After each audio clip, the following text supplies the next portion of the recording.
Hey, what's up, everyone? I want to tell you a story about some friends of ours, Close Knit Company. Close Knit Company is a screen printer out of Naples, Florida. Dan the printer, Natalie, the marketer, model, and they're making some really cool, hip, edgy shirts, hoodies, tanks, crops, doing some awesome work.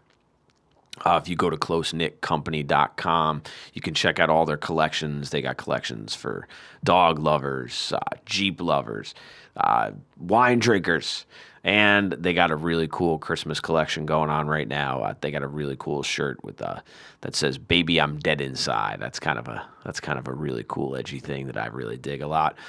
But closeknitcompany.com, sign up, find out about all their new designs, and in 2021. That's right, 2021 is right around the corner. They will be the exclusive screen printer of Above Ground Podcast. We will be rolling out hoodies and tees to represent the show. You'll be able to wrap yourself up in all that Above Ground Podcast goodness, and you'll be able to support the show also. Take some money and time to run this show. So you'll be able to get your shirts in 2021. We'll be rolling out all that after the holidays. And a big shout out to Dan and Natalie. They're getting married this weekend. So congratulations from the both of us up here at Above Ground Podcast. We look forward to working with you in 2021. Enjoy your wedding, and hopefully it's a beautiful day and down there in Naples. Also, I wanted to tell you about tonight. We will be part of a peer group called Collectively Calming Anxiety, a parent peer support group, and that is going to be at the Discovery Place Learning Center in Castleton, New York. Castleton on Hudson, 1580 Columbia Turnpike, 12033 if you need to stick it in your GPS. If you're interested in coming, give 518-479-1110 a call and let Karen know you're showing up. We'll be there at 6:30 to 8:30 talking about anxiety. So hope to see you all. This is a pretty anxious time, and we can all use some adult time of talking. We'll be masked up and observing social distancing and stuff. So if you need a peer group, that's it. This week, we are talking about anxiety, actually, so it couldn't have happened at a better time. This week's episode is called Right Now, and we had recorded this slightly a few weeks after the passing of Edward Van Halen. Eddie Van Halen, one of the most influential guitar players of the ever. I've heard it said that the two guitar players that changed guitar playing forever was Jimi Hendrix and Eddie Van Halen. So right now. Disclaimer. The host of this podcast, Timothy Patrick and Will Foley, are by no means medical professionals. However, having lived experience with mental illness themselves, they have gained useful perspectives on common mental health issues that some of us struggle to overcome on a daily basis. By sharing their stories, they hope to create connection. By creating connection, they hope to help you find your purpose. And through purpose, we can all begin to build the foundations for positive mental health. This is Above Ground Podcast. Are you ready to lace up your boots, throw up your horns, and jump into the pit? Then let's stomp the stigmas of mental illness. It's time for Above Ground Podcast. Now, Will Foley and Timothy Patrick. Welcome back, everybody, for a fun-filled episode of Above Ground Podcast. Above Ground Podcast, because you can't surf below. No, you cannot. I'm sitting across from my co-host and ambassador of Stomp, Will Foley. Are you down with TPP? Yeah, you know me. What's up, Timmy? How we doing this week, buddy? Doing all right. How are you doing, sir? Dude, I'm not waiting until tomorrow. Why put it off another day? Why put it off another day? One more walk through the problems built up and stand in our way. Excellent. It's right now. Right now. And as we do this episode, we're a couple weeks past the passing of Eddie Van Halen. And yeah, right now the Van Halen song is kind of the inspiration for this because we're talking about right now. Like, right now? Staying in the moment. Staying in the moment. And how do you stay in the moment? Oof. That's tough. Staying in the moment is tough. It's one of my hurdles.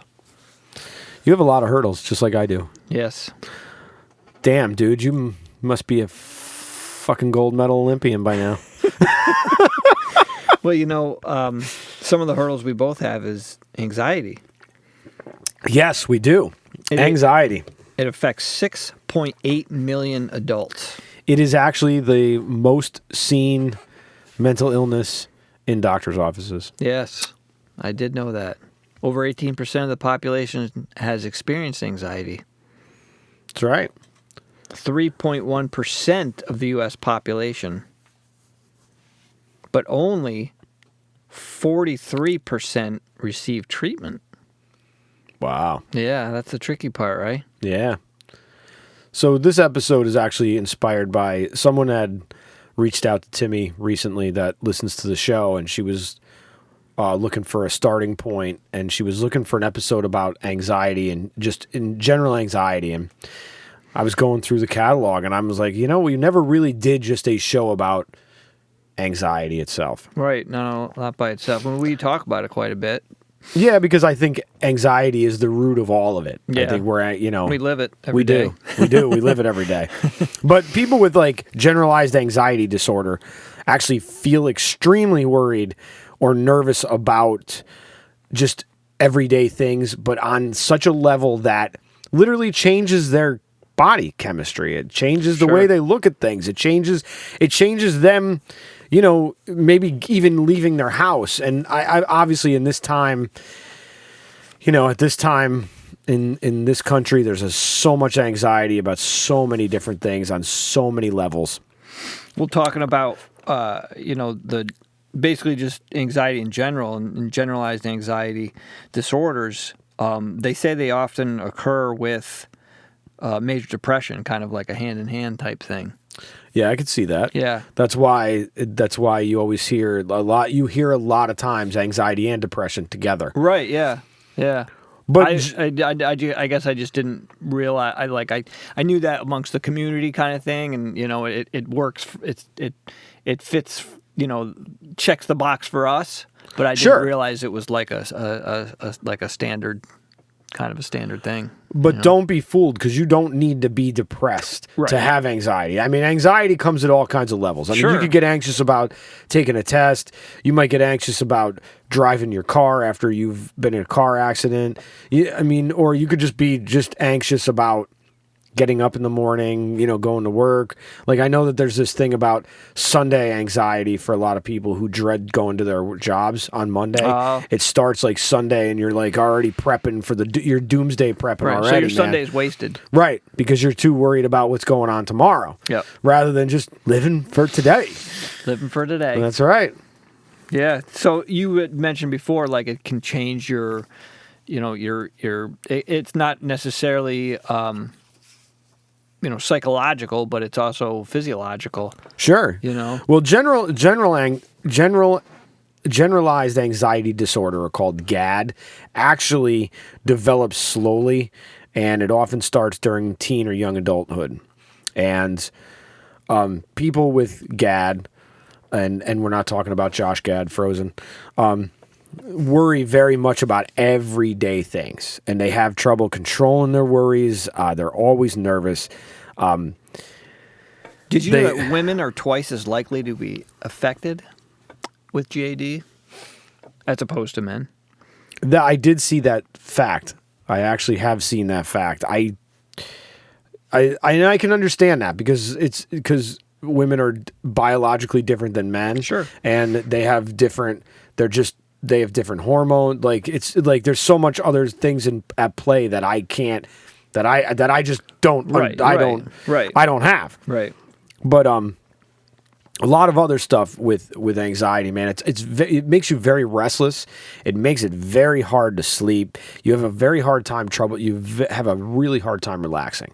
And I've experienced anxiety for most of my life, I will say. I've probably been experiencing anxiety since I was old enough to not know what it was and not have any words for it.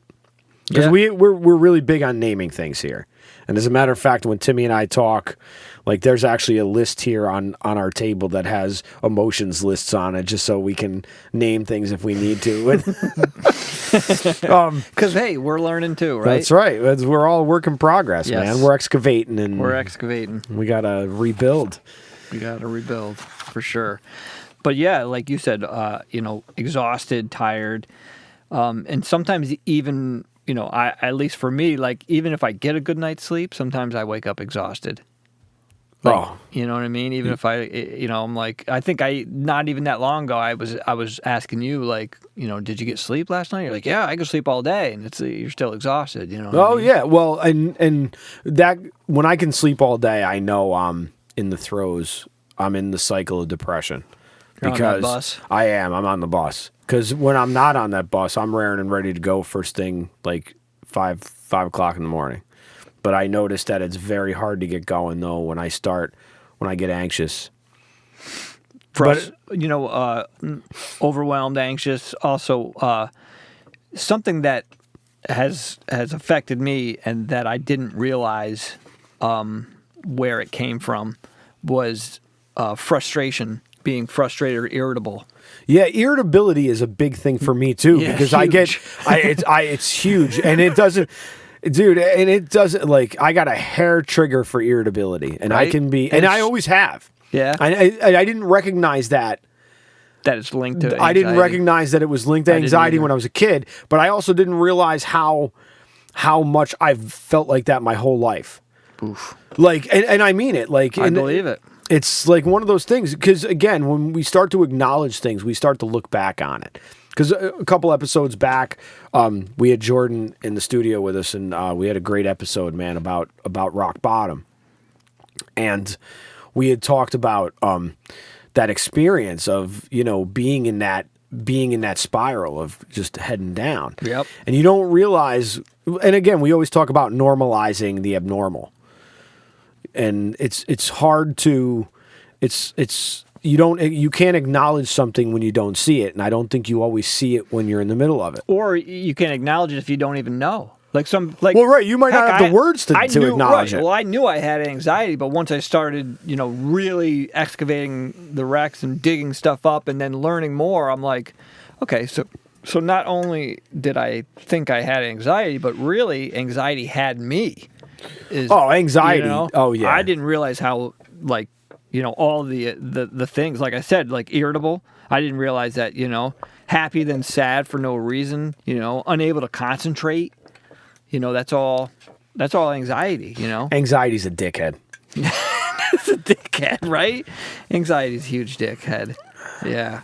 Yeah, dude, I suffer from a lot of those same things. I have a very hard time putting thoughts together. Right. When I'm anxious. Yeah. I also have not noticed this. I've noticed it recently in the last year or two. I notice when I get anxious, I start talking really fast. Yeah. And I start and I stutter. Yep. And it's it goes and above it's your because baseline. and my brain starts going and my mouth can't keep up with my head. Yeah. And my head is going like. And I think on a good day for you, you're sometimes your mind is faster than your mouth, Oh, dude, and I'm my not saying mind. that in a bad way. No. My mind doesn't stop. It's doing laps before, it's doing laps, and it's already had 3 crashes by the time it reaches the first lap over. You know what I mean? It's like, yeah, totally.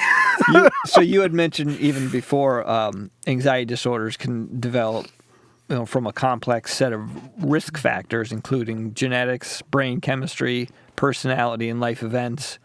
But they can also affect you in ways that you probably don't realize it, like in physical healthy ways, physical health ways, I should say, instead of the mental health ways. Oh, right. You mean presenting physical symptoms? Yes. Okay. Yeah, ulcers, any kind of stomach problems, whether it's digestive Crohn's. issues. Yeah. Digestive issues are huge, Right. And that leads to inflammation. Yep, and chronic pain, and these are all things. The inflammation is, from what I have read, is a huge part of all this. Huge. Like inflammation is a killer. It really is. I mean, it's like linked with cancer. It's linked with, early death, and a lot of Stroke. pain. Yeah, stroke, all that stuff. A lot of ailments. Because anxiety leads you to a lot of unhealthy coping mechanisms. There you go. Okay. Because, and I think that that's a pretty big correlation because it does. Like a lot of people who are anxious smoke, like and they drink, and we come up with these coping mechanisms that are normalized, are more normal than just talking about it. Like that's the thing that we're beat over the head with is that, oh no, you need to have a drink because you're anxious. You don't need to talk about it. You don't need to acknowledge it. Yeah. You just need to drink it away. Right. Until you can't drink it away. And I like to believe that a lot of people really don't know. They don't realize, like, you know what I mean? The factors but also what roles that alcohol and all these drugs play into it. It's like some of the foods we can irritate our anxiety. Well, I just read a really good article on anxiety and coffee. Yeah. And I'm slowly trying to drink less coffee. I've noticed that my coffee intake has gone up a lot, and it kind of does correlate maybe. I think I noticed that because I've read that too. It makes me feel good. But then it has the opposite effect, and I notice that it's wreaking havoc on my stomach because I haven't really been. I've had a few drinks over the course of the last couple weeks, and I'm not really drinking any alcohol anymore like I used to, and when I don't, I tend to replace it with coffee. But unfortunately, I think the coffee is even worse. Because anxiety. I going back to it, man, I was really not a huge coffee drinker until like the late 90s. Like 97, 98, I really started to drink coffee, and I can see now looking back on it that there's been a correlation of the coffee and my anxiety and stuff, and I have not stopped drinking the bean. The Joe, man, because Joe is, Joe can be a dick too, you know what I mean? I don't drink coffee, so. No, you don't really drink anything outside. You drink iced tea though, don't you? If it's at like a like I don't know what they call them. Some of those snobby teas, they have like the hibiscus tea. Yeah. So I do drink some of that, which some of it's loaded with sugar. Some of a lot of it's loaded with sugar, but there's caffeine in it, and a lot of that stuff. You know what I mean? I would be better off switching to tea, and I love tea, but it's just that coffee. It's the smell. I get it.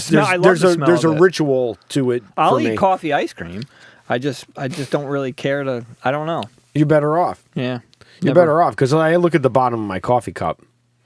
It's like black. And you're like thinking, I was thinking to myself, because I was thinking of, and actually the correlation of anxiety and stuff, I was thinking about this with the correlation of coffee and like cigarettes, like nicotine. Because you think about that stuff that's going into your lungs when you smoke. Mm-hmm. Not that I didn't never smoke cigarettes, but I mean, I grew up around everybody that smoked. Did you know that over 40,000 people die of secondhand smoke per year? Yeah, that I did know. That's a just huge secondhand thing. smoke. That's just secondhand. That's why we've lost so many people to cancer and unbelievable. Yeah, but that's anxiety. But anxiety leads a lot of people to smoke. Yeah, and it's a it checks a lot. Yeah, but it checks a lot of the boxes. Gives you something to do with your hand. And we made this correlation recently, and I don't remember if we had talked about it at my house or if we had talked about it on the podcast in an interview, but I was talking about how smoking, you could stop smoking and meditate and do the same thing. Mm-hmm. You're just breathing. You're just breathing. That's all you're doing. Yep. It's just that you're not filling yourself up with the chemicals and the buzz of the nicotine. Chew gum. I mean, you can chew gum. Because that actually, works your jaw muscles and can, you're loosening it up a little bit. You know what I mean? Yeah, it gives your mouth something to do because a lot of people have all these things that they need. You know what I mean? Right. Somebody needs to have something in their hands, twirling the pen. Like I've always twirled pens. My foot, to this day, I know. Because my foot never stops going. I know. My foot never stops going. Yep, you're right. Now, obviously, teens and youth obviously have different reactions to Sure. anxiety, and they kind of they do kind of they kind of mimic adults, but kids have different circumstances, and they also have different responsibilities. And I don't want to use the word responsibilities, but they have different tasks that they need to do. Right. And they can be worried about tests. They can Sure. be worried, Sure. But a lot of kids, at least in kids still have the same things show up in children that show up in adults. It just, you have to be aware of it because Right. even for kids burst out in anger. Just Right. all But of a sudden. But we just take that, we chalk that up to he's just being a kid. Sometimes we You do. know? Sometimes we do, but I notice it in my own. Yeah. When she gets a little bit angrier, and I'm like, okay, sometimes I chalk it up to her having a bad day, and I always try to check in to see Well, that's what's good. going on because Yeah. I know that anger outburst isn't necessarily her. It's Good. not always her MO, man. Good, man. Good. But a lot of kids will have difficulty sleeping, just like adults will, man. Yep. And Focus. yeah, that is so huge. Like I know. think so many kids get misdiagnosed with ADHD because they're just anxious. It's not, you don't have to, I feel that way. Now, too. granted, when Yeah. Matt Shapiro was on the episode a while ago from NAMI, he said that Ritalin was actually good for him because it helps him focus, because that's what stimulants do to people who are overstimulated, is actually has the opposite effect. But you don't realize what that lack of focus and clarity, you don't put those two together all the time. Right. But again, if you're Huge. not putting in the right things, if you're not eating the right things and you're eating a lot of processed stuff, which you can't go 15 feet without seeing a processed anything nowadays. Right. Even us, we're processed. Yeah. You know what I Yeah. mean? And eating that stuff is also going to create more inflammation too. Right. Which it's just a big cycle that, Right. it's not easy to stop. Like Halloween's passed within the last, month or so. And I noticed that I stress eat. Oh yeah. Yeah. And I've always had a sugar problem. Always. Yeah, I've me always too. had a salt problem. Yeah. I like all those things. And Yeah. it's but I noticed that when I get anxious, It's worse. yeah, it's worse. And I don't know if it's anxious or depressed or if it's the correlation of the two. Because Yeah, I I mean, still definitely think that anxiety for most people doesn't necessarily have to come with depression. Right. Yeah. No. Yeah. I mean, let's. We probably should have even covered this earlier, but anxiety itself is not necessarily a good or bad thing. It's this outdated mechanism that we have that we're just born with. That throughout the years has always stuck with us, as humans, as we evolved. We have this, it's, I guess the upsides can be being prepared, being, alert, or preparing for, that saber-toothed tiger that's out there. But again, that's why I say outdated, because nowadays we're not preparing for that saber-toothed tiger. We're preparing for that, 8:00 meeting, or the 35 emails we have before lunch, or you know what I mean? Right. So or the 50 bags of mail that got to get delivered. Yeah, exactly. Yeah. So, but I guess being able to identify it and then kind of describe it and I say simple, but it can be as simple as saying, be mindful. If you're thinking about a problem and it becomes a negative problem, it's going to become a negative pattern, and then that can lead you into a depression. Well, the law of attraction will say you attract what you put out. Right. So if you're putting out a constant vibe of anxiety, if you're on that vibe of anxiety, then you're just going to get more anxiety back, and whatever's going to come back to you is going to be reflected as anxious. You're going to be anxious about everything, even if it's good, because you're always going to be looking at the downside of the up. You know what I mean? There's no up to it. It's all. Well, it's like I remember when we first started the peer group, and we had somebody brand new come in, and it was an older woman, and she asked actually what anxiety was. She was kind of just interested in the group, maybe, or maybe she was lonely and wanted to be a part of something. Whatever it was, is fine. But she didn't know what anxiety was, and I said the best way I can kind of explain it to you is if you are on you say you just turned 15, okay, on your 15th birthday, you woke up and you just couldn't see anymore. You were like, I can't see. I'm like, what's going on? Turns out you're blind for whatever just happened, okay? So then your 22nd birthday comes along and you wake up and for some reason it's gone. Now you can see. So that night you're going to go to sleep and you're going to worry that in the morning time you're going to wake up and maybe be blind again. You're not going to be able to see, you know? Right. It's that worry of existential, and not even, maybe it's not even just existential, because it could be a real. There could be some real reason that you're anxious. I mean, nowadays we're anxious about everything anyway, and it's okay to have that anxiety around things. But the problem is when we focus on it, and then we start, like you mentioned, you know, I'm worried about Monday, and it's Saturday night. I'm worried about going back to work on Monday, and it's Saturday night. Like, okay, so now Sunday is not Sunday. It's me worrying about Monday. And in reality of it, I can worry about it all day long. It's not going to change the fact that come 24 hours, it's going to be Monday. And whatever happens Monday morning is going to happen whether I'm worried or not, right? Right, exactly. Now, general anxiety can run in families.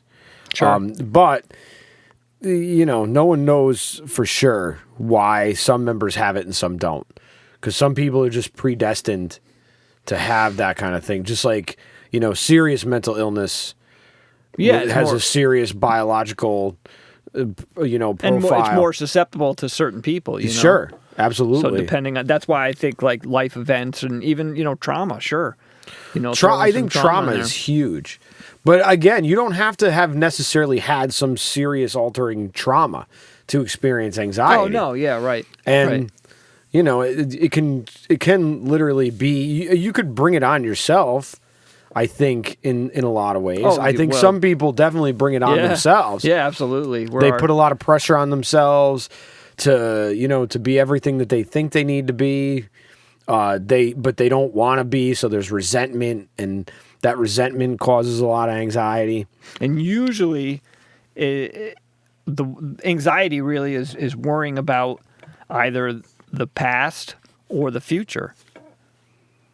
Right. You know? Well, that's what anxiety is. Anxiety. What is it? Depression is worrying about the past. Anxiety is worrying about the future.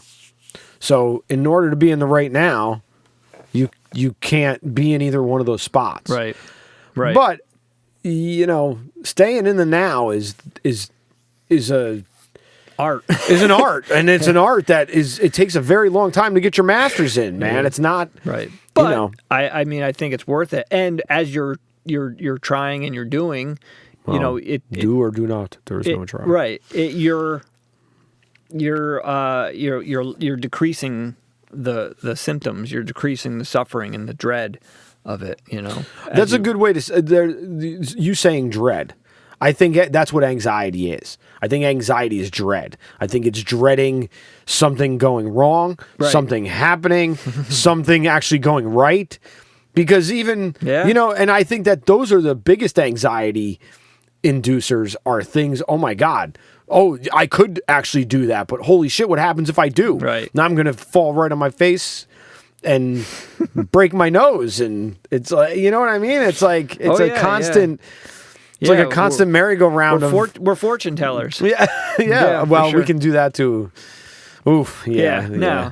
The good news is that anxiety disorders are actually highly treatable. They say that only 36% of those suffering receive treatment, whether or not they acknowledge that they have it, whether or not they're shamed from the stigma behind it to go in and research help, get help, ask for help. There's probably some variables to that for sure. But as we talked about in the beginning, staying in the moment, being grounded. It's trying to, a lot of people say meditation, it's calming the mind. A busy mind is an unhappy mind when you look at it that way. And, a lot of people want to throw on their yoga pants and sit and, legs crossed in the typical meditation pose. And you don't really necessarily have to do that. There's nowadays you can go on and stream like, any kind of guided meditation. Yeah, guided meditation is great because it gives you something to take off your mind, that you concentrate on something else. Right. It's what meditation does is it helps you reconcentrate on something that's not the problem. It's bringing your attention back to the present. Like your mind's going to wander. All of our minds wander, some more than others. So if you're sitting there and your mind wanders, just do what you can and bring it back. I mean, that's part of meditation, you know what I mean? So I think people get frustrated with that because it's like, well, I can't meditate. Well, yeah, people think that meditation is like you don't have any thoughts. Right. And instead of the freight train that runs through your mind and actually trying to grab on and go, oh my gosh, it's about actually just letting that thought come in and then letting it go out, just like your breath. Yeah. And it's a wave. You got to figure, it's like the ocean, man. It's like the waves come in, they go out. There's only one ocean. It's not different water. It's the same ocean. It's just those waves come in at different times, man. Right. The tide's up, tide's out. And tide's in, tide's out. You can find breathing exercises too on like streaming. Oh, absolutely. If you go to YouTube and just put in guided meditation or breathing exercises, or whether you're listening to this on Spotify, Spotify has a lot of great stuff, man. There's a lot of good artists out there who are putting out some awesome stuff because I use Spotify exclusively for all my streaming. And you can find us on Spotify. And you can find us on Spotify. That's right. Shameless plug. Hey. But not a sponsor. But yeah, I think to bring your attention back to the present is really the focus here. Yeah. And I think there's ways. Or the refocus. Yeah, there you go. The refocus. You're right. There's some simple ways to do that. One being coloring. You can FaceTime with a friend or family. You can do a puzzle either with somebody or without somebody. You can do puzzles by yourself. Another thing you can do by yourself or with somebody is walk. Take a brisk walk outside. Will likes to take his shoes off and walk around his house like he's Willow. I am Willow. He is Willow. I am. He's being mindful. Willow Ulfgood. You can just whether you're standing in line to get a drink, to get a sandwich, whatever you're standing in line for at the grocery store, you can be mindful, just standing there and paying attention, wiggle your big toe and just pay attention to what you're wiggling and the sensation of that wiggling toe, Yeah. Yeah, I like that. Body scan. That's what that is. And you don't have to do the full body scan. It's John Kabat-Zinn. There's actually a great meditation program that's available for free online that John Kabat-Zinn put together. And of course, since I've done my update, my apps are all screwed up. It's the PaloozaMindfulness.com. and it's a mindfulness-based stress reduction. And it's actually, the entire course is free. You can download the manuals and all the meditations and everything. And I have them. I downloaded everything, and I downloaded this to my phone. And I was getting ready to jump in and start, and then I got sidetracked and haven't started. But mindfulness-based stress reduction is one of the best tools to have in your bat belt, man, in order to combat your anxiety. And again, you don't have, I mean, just putting on your headphones when you go to the store, if you have a lot of anxiety, like going out nowadays, because a lot of people have anxiety going out. Yeah. We're still in the pandemic, and some people want to wear masks, some people don't.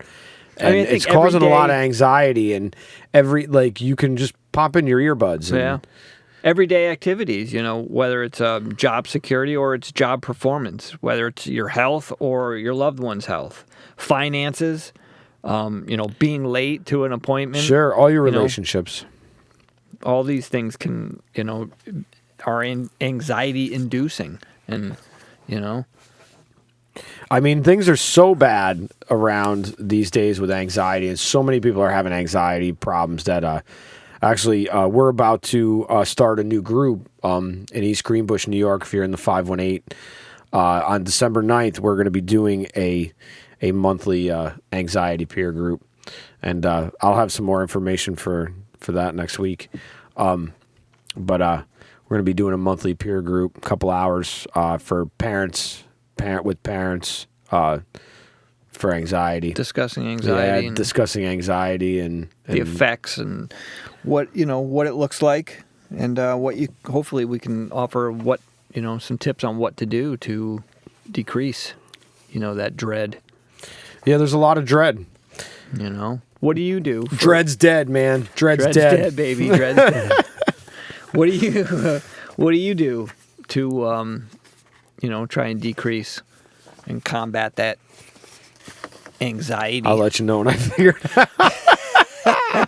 Well, you said I know you listen to music. I always go back to I have some rock solid things that I have to do, and I notice it if I don't walk every day, and for a while I haven't been.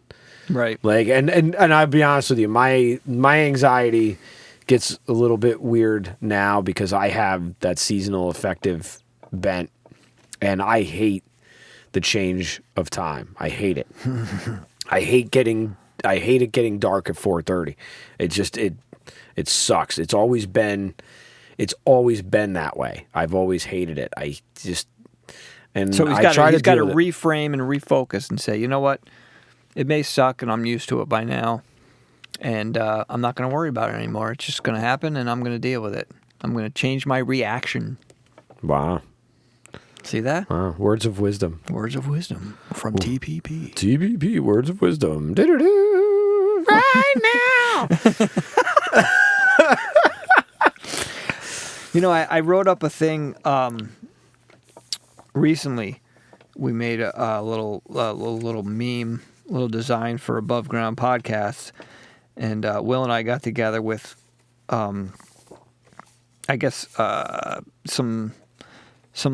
things that can help with basically taming the creep of panic. One of them was tell someone how you feel. You can call or text a struggle buddy, but reach out for help. Just let somebody know. Clean out the mind. Get rid of that little shit that doesn't matter. Focus on the positive and what's in front of you. They're little rat turds, those bastards. Right? And Will just said, walk, move the body. Actually, I was just reading something that brisk exercise when you are anxious is actually one of the best things, because what happens is you have all that energy wrapped up in your body. And even if you just get out, if you have a treadmill or whatever, and you just go for you set it up for 15 minutes and and I've noticed that works incredibly well for me. Just to sweat, and just get it out and just you're releasing chemicals that combats cortisol, which cortisol is that bad stress hormone that can wreak havoc on your inside. So as you're moving the body, doing some exercise, running, walking, whatever, you're actually doing multiple positive things for yourself. You can even do something little like neck rolls or shoulder rolls. Also, allow the feelings to come and go. Acknowledge the feeling. Say hello. How you doing? And then show it to the door. Say hello and show it right to the door. Get out. Breathe. Sit up straight. Panic is incompatible with slow, rhythmic, deep breaths. And you want to sit up straight because, when I don't know if you do it, I'm pretty sure most people kind of hunch up or restriction. Restriction is one of the, and especially when it comes to anxiety, restricting your spine and trying to take a deep breath, you're actually doing the opposite of what it's supposed to do. Right. Yeah. Yeah. Exactly. Anxiety is feeling the problem that you're thinking about. Yeah, on many levels. Yeah, on many levels. And then, as we said earlier, it manifests and it can have physiological symptoms. Come out in ways that can really cause more anxiety. It can be debilitating. And it's weird to say this, and I said it earlier, but you really do attract what you're putting out. And if you're constantly in that state of anxiety, you're really vibing on that, man. Yeah. And that vibe's going to come back to you. And you'll notice it if you go out tomorrow, you wake up tomorrow after hearing this, and you spill your cup of coffee, and then you're like thinking, oh, I just spilled my cup of coffee, and then you'll notice, oh, I've misplaced my keys, and it becomes this, and it's like a soap opera. It's the same ending all the time. It's always going to end in more anxiety and more anxiety. And most of us, I know, I hate this, but most of us probably aren't big fans of it. But when that happens, like if there's a small succession of things that go wrong or they're viewed negative, stop what you're doing. Even if you're going to be late, just stop what you're doing and take a couple deep breaths. Yeah, deep breaths. Just kind of refocus. Yeah, deep breathing will do more for you than most anything. Just because you don't have to put on any special shoes. You don't have to go anywhere. Right. You can just be like, breathing is actually the best thing to get you back into the moment.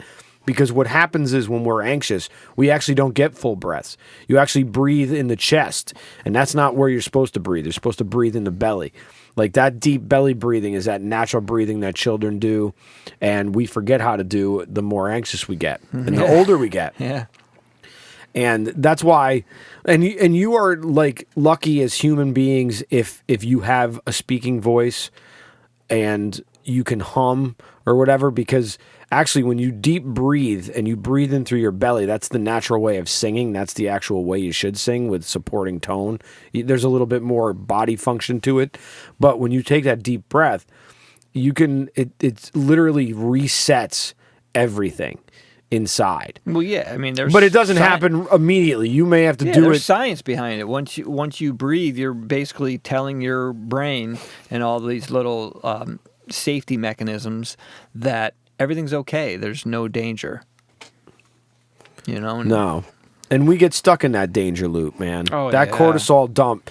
And I really do think that we get addicted to the cortisol dump. Yeah? Yeah, I do, because becomes such a normal feeling that when we don't feel that, it causes more anxiety. Do you mean the cortisol dump or the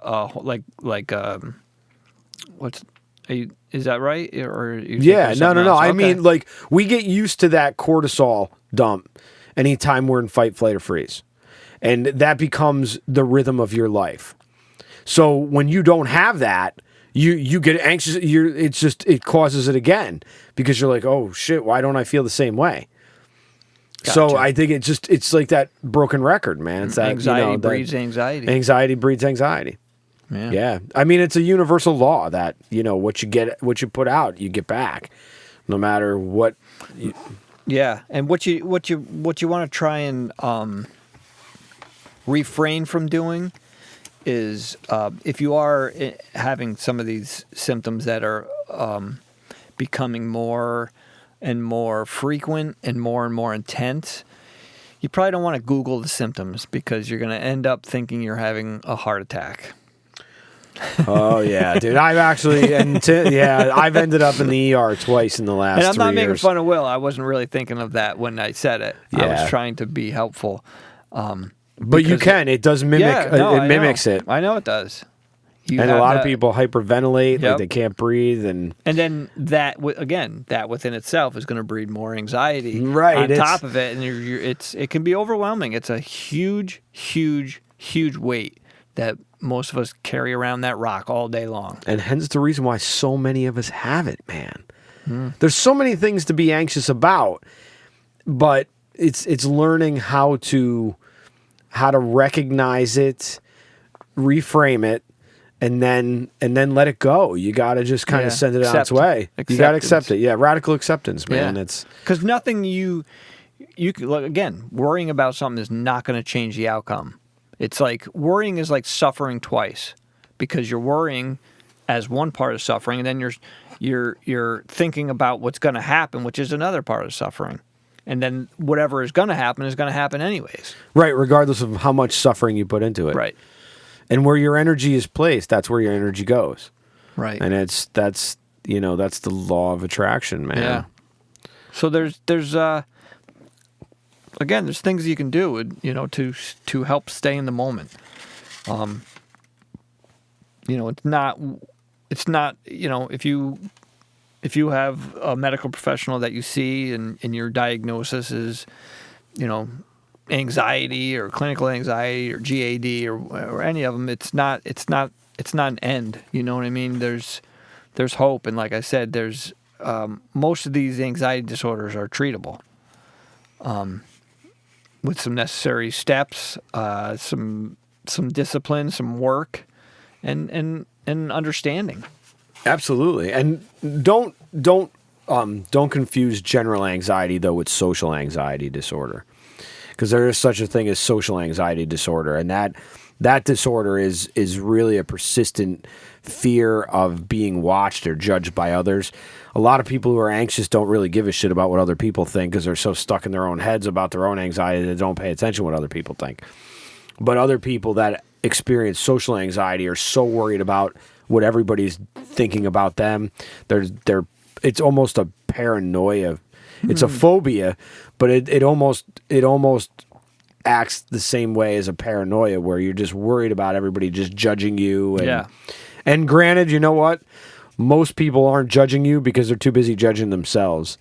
And that's something they're too busy probably thinking exactly what you're thinking. Exactly. And that's the thing that we forget that as people sometimes, that we think we're the center of the world, but we're only the center of our own worlds. Yep. Yeah.